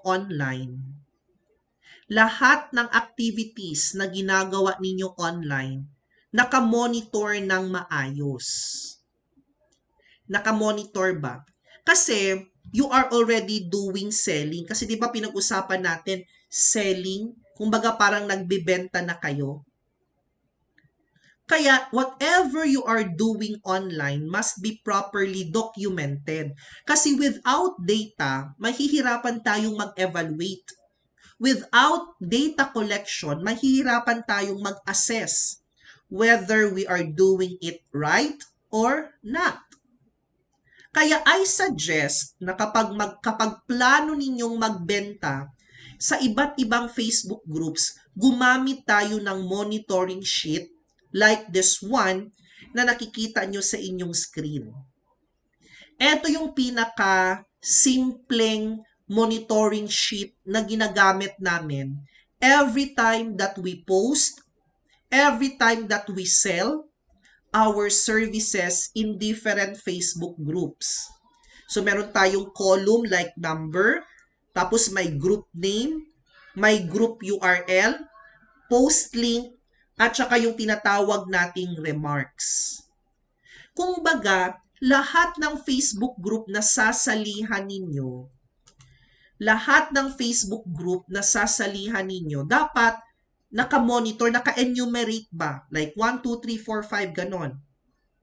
And then you put the group URL para kung mag-post kayo, one group at a time. Tapos hindi kayo paulit-ulit na nagpo-post sa group na yan. Kumbaga, ngayong umaga magpo-post ako sa first 5, mamayang tanghali sa next 5, mamayang hapon sa next 5, mamayang gabi sa next 5.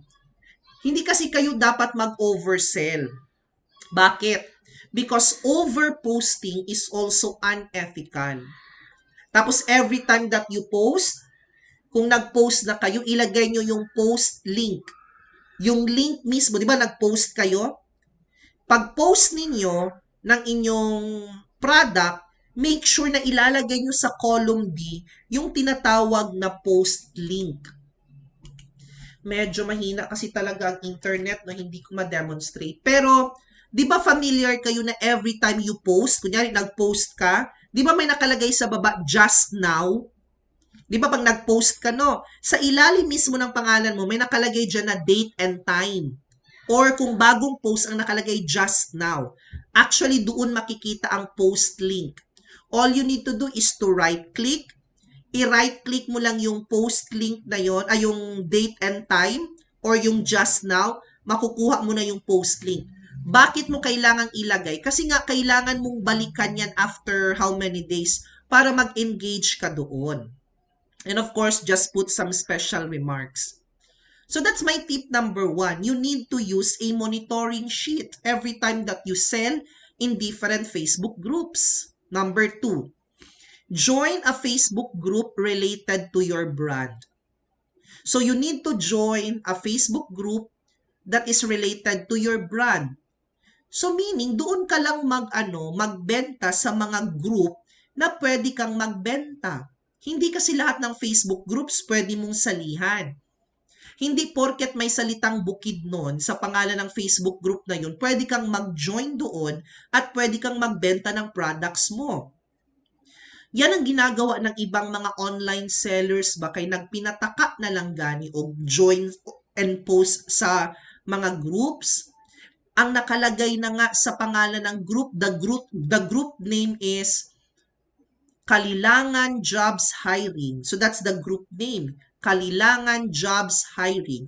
So it is expected na majority of the postings there are related to employment, mga job opening. Kasi pangalan pa na ng grupo, alam mo na kagad kung ano yung content niya eh. Kaso nag-join ka pa rin doon at talagang pinilit mong ibenta ang turmeric powder sa group na yun. Ang tendency, members will not be interested with what you posted. Or to the point na yung admin mismo ng group, baka ikikik ka or tatanggalin ka. Join a Facebook group related to your brand. Tip number 3. You need to create proper time interval to prevent spamming. Di ba dapat may proper time interval? Huwag mong gawin na sunod-sunod. As much as possible, you limit it to 20. 20 lang. 20 groups in one day as much as possible. Kaya nga sabi ko kanina, pag meron ka ng monitoring sheet, tapos meron kang listahan ng mga groups, ngayong umaga sa first 5. Mamayang tanghali sa second 5. Kunyari 1 to 5. Tapos 6 to 10, 11 to 15, 16 to 20. You need to create proper time interval para maiwasan ang spamming. Kasi kapag na-detect yan ng internet algorithm that you are doing spam, there's a possibility na mabablock ka. Sasabihin ng Facebook na you are temporarily blocked in posting. It's because you are doing spam. Unethical yun kumbaga. Tip number 4, engage in your post after 2 to 3 days. Kaya sabi ko sa inyo kanina, 'di ba, na kailangan may monitoring sheet kasi after 2 to 3 days or depende kung kailan mo gusto, madali mo na lang mabalikan ba? It's easier for you to go back. Mas madali mong balikan yung mga pinost mo if you have a monitoring sheet. Bakit kailangan mong mag-engage? Alam nyo kung bakit? Kasi every time someone is engaging in your post, every time someone is engaging in your post, Facebook will give points on that. Kumbaga nadadagdagan ng points ang post ninyo. Ang Facebook post man God, pointing system kasi yan sila. Every time na may nag-e-engage, pag sinabing engage, pag merong nag-like ng post nyo, merong nag-comment sa post nyo, may nag-react sa post nyo, may nag-share ng post nyo, ang tawag natin doon engagement. And every time na may nag-e-engage sa inyo, nadadagdagan kayo ng points. Kasi again, it's what we call pointing system. No? Pointing system. At hindi natin alam kung ilang points ang binibigay. Pero alam niya ni algorithm na hala, may nag-like sa post niya, bigyan natin ng points. May nag-comment sa post niya, bigyan natin ng points. Kung mataas na yung points mo, aakyat ka na ulit sa taas. That's the reason behind kung bakit ang mga online sellers nagko-comment sila ng up. 'Di ba? Magko-comment ng up, up, up. Ang pagkakaintindi kasi ng ibang online sellers, it's literal. Kumbaga, kung mag-comment ka ng up, you will go up. Literal ang pagkakaintindi nila. Actually, it's not. It's not literal. Bakit? Kung mag-comment ba ako ng down, if I am going to comment the word down, bababa ba yung post ko? Di ba hindi rin? In fact, aakyat pa rin. Because again, it's not literal. But it's technical. Kaya ka umakyat after mong nilagay yung comment na up. Kasi na-detect nga ng algorithm na someone is engaging in the post. Kaya kailangan yung may monitoring sheet para yung post link, yung column D, after 2 to 3 days, i-click nyo para mabalikan nyo yung post nyo. Tapos mag-comment kayo ng something with value. And of course, the last tip is for you to do not oversell your products by over-posting. Huwag masyadong damihan ng post in one day. Kasi it's a waste of time and effort. Kasi this is automatic, so this is manual kasi eh. Ikaw mismo yung gagawa. Kaya, you need to evaluate whether what you are doing is tama or mali. Okay? Unfortunately, hindi talaga ako makapag-demo kasi na, hindi siya naglo-loading talaga dito eh. It just keeps on loading and loading dito sa kabilang computer kasi nga may problem with internet connection kaya I cannot do some live demo. But anyway, I hope na yung tips na na-share ko sa inyo will benefit you as you grow your business online, especially in posting sa different groups. So, actually, that's the last presentation. No? So, if you have questions, kasi hindi talaga siya naglo-load, guys. Oh, let me share screen ha. Para makita niyo yung screen ko. I don't know what's the problem with our internet service provider. We are actually connected with DC Tech, no? It's another provider here. So kung nakikita niyo yung screen ko, ganyan lang talaga siya kanina pa yan. I'm supposed to open a Facebook group eh. Pero the problem, naglo-loading pa rin siya. So that's why, kung meron kayong gustong itanong, you can actually ask the question now.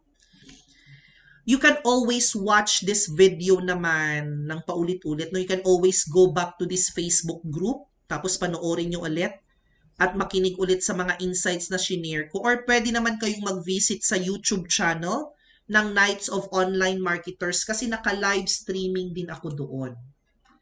Okay, so we are also live via our YouTube channel na Knights of Online Marketers. So again, kung may questions, just comment it below. So don't forget, no, while waiting for questions, I will again invite all of you to like our official Facebook page. Hanapin nyo lang po yung Knights of Online Marketers sa Facebook, and I am also encouraging you to subscribe to our YouTube channel, Queen of the Knights. Bago ko po i-end itong broadcast na to, since wala naman po akong questions na nakikita sa comment section, I would like to remind all of you na kailangan ninyong i-fill up yung attendance sheet posted in the comment section. And you also need to, you also need to fill up the CSF form na ang link is also posted below sa comment section. Kasi whoever will fill up completely the attendance sheet and the client satisfaction feedback, sila po yung mabibigyan ng certificate. So don't forget to fill up ha. Okay. You can also add me on Facebook if you want na maging Facebook friends tayo at mabilong ako sa 70% of your Facebook friends. You can always search for Piper Rambuanga. Hanapin nyo na po yung Piper Rambuanga. You can add both accounts. I can accept you naman as long as I can still accept new friend request, no? And then we can be Facebook friends kasi who knows, I will be your next customer and who knows, you will be our next customer. So thank you very much everyone. Maraming salamat sa pag-participate ninyo ngayong hapon na ito. So medyo maaga tayong mag-dismiss. It's 3:44 in the afternoon. You can still be productive for the rest of the day, but make sure to keep safe always and observe health protocols na meron sa inyong locality. So I hope to see you with other learning sessions ng Negosyo Center Kalilangan in the future, pati ng DTI Bukidnon. So again guys, maraming salamat and God bless you all. So see you in the future again. Goodbye. If you have questions after this learning session, pwede nyo akong i-PM sa aking personal account. Goodbye, everyone!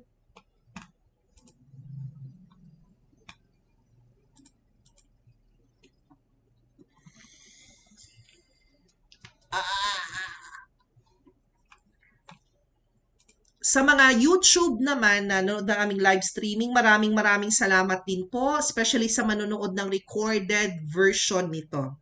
So natapos na rin po yung aming activity with DTI Bukidnon and Negosyo Center Kalilangan. Kaya maraming salamat po.